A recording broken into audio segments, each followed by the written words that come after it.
Ayan. Sinimulan na si Sir Rap Rap.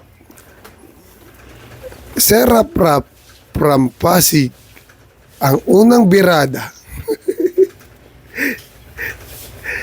Tanggalin yung tampalin and then tenderloin. Inikot agad. Tanggal na agad yung tenderloin na yan. Sulit naman dyan yung taba at laman na nakadikit sa ham leg.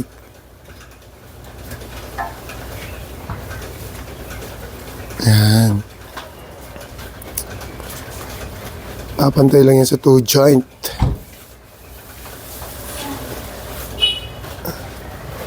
Grabe yung knife natin, ang talas. Kaya nahasa na pala yung knife natin, ano? Kahapon kasi hindi nahasa, kaya medyo mapurol. Pero ngayon, kita nyo naman. Yung knife na yan, guys, ang tatak niyan ay G. Kensen. Pag gusto nyo umorder niyan, PM nyo lang si Ma'am Shasha.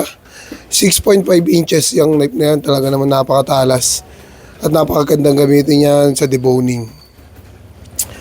Sarap gamitin yan, guys, yung G. Kensen na yan. Ayan. Hindi masyado mabuto yung baboy natin dyan. Ayan, tanggal agad. Basic. Jackpot yung baboy natin. Malas lang yung kahati nito. Ang laki ng buto. Patahay na tayo. Tinatanggal na agad ang patahay.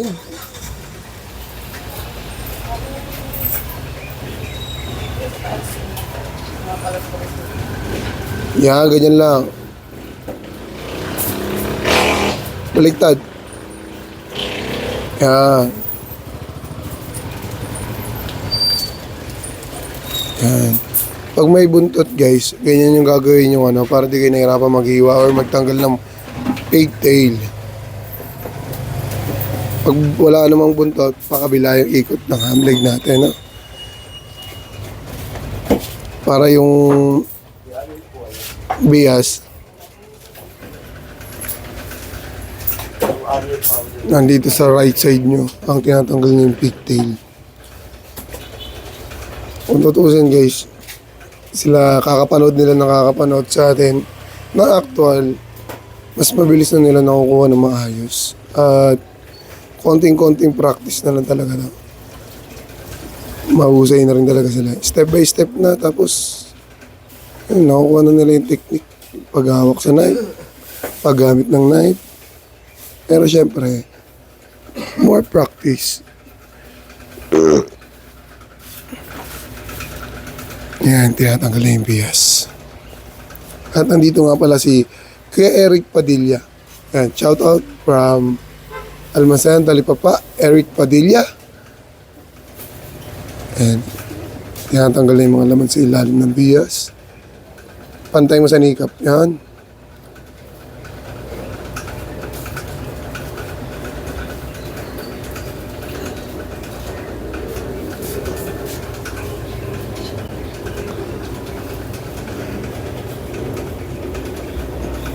At tanggalan natin yung bias, mga kapatid.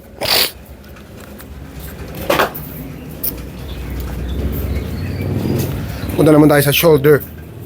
Ayan, dahil wala masyadong buto yung shoulder natin, madali natin matatanggal tong pork ribs na to.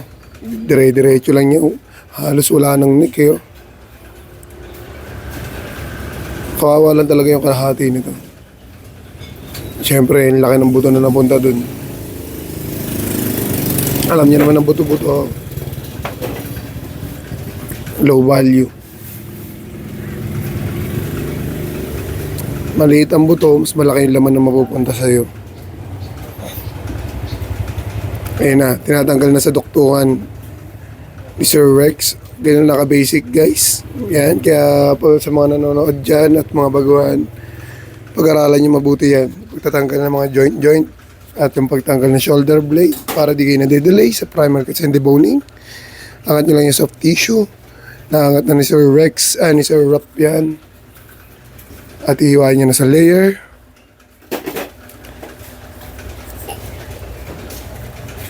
At napakaganda ng tunog.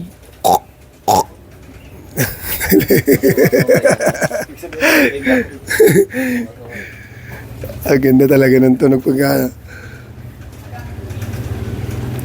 tinatanggal na ulit yung kabilang layer.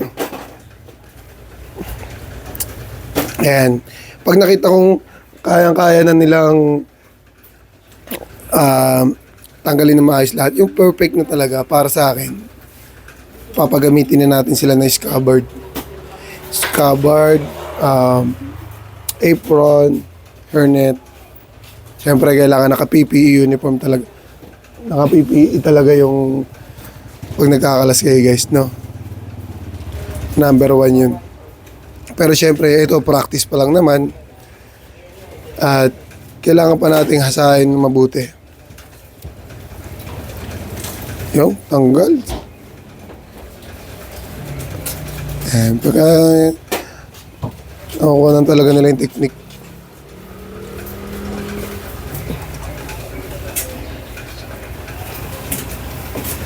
Tanggal. Ganun naka-basic.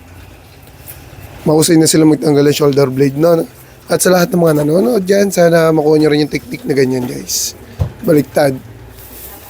Ayan.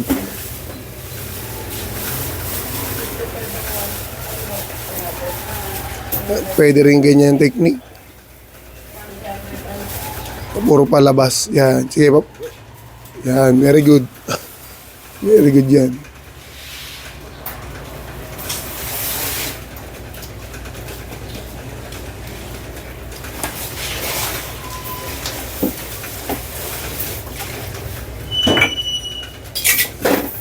Yan. Tanggalin niya. Dali mo tanggalin yan.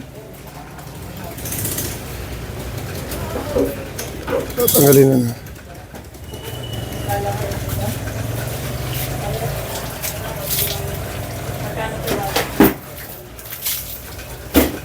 Yan. Patapos na dito si Sir Rap, guys. At kung di pa kayo nakapollow sa akin, follow nyo na rin ako para mas marami pa kayong mapanood na video at sa mga baguhan na papasyal sa atin at sa iba't ibang lugar na dumadayo sa atin, guys. Abangan nyo rin yung pupunta sa atin bukas from Ilocos Sur. Okay? At patapos na dito si Sir Rex and please follow me and thank you. At shout out sa mga taga Pasig, Manggahan and